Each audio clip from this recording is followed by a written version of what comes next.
വാഴ 2 എന്ന industry hit സിനിമയ്ക്ക് ശേഷം പുതിയ ചിത്രം പ്രഖ്യാപിക്കുകയാണ് ഹാഷിർ. സിനിമയുടെ ടൈറ്റിൽ പോസ്റ്റർ പുറത്തു വന്നു. ഞൊടി എന്നാണ് സിനിമയുടെ പേര്. ജെ.എസ്. ജിതിനാണ് സംവിധാനം ചെയ്യുന്ന സിനിമ.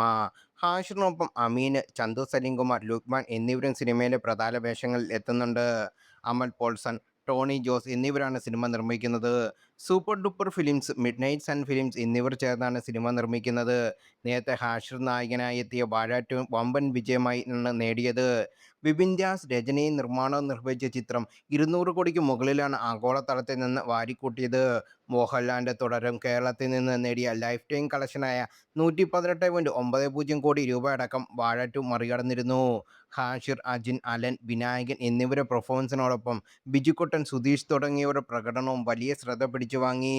കോമഡിയും ഇമോഷൻ സീനുകളുമെല്ലാം ഒരുപോലെ പ്രേക്ഷകർ ഹൃദയത്തിൽ തൊടുകയും പാട്ടുകൾ വൻ ഹിറ്റായി മാറുകയും ചെയ്തു. തെലുങ്കിൽ ഡബ്ബ് ചെയ്തപ്പോഴും വലിയ വിജയമാണ് സിനിമ അവിടെയും നേടിയത്.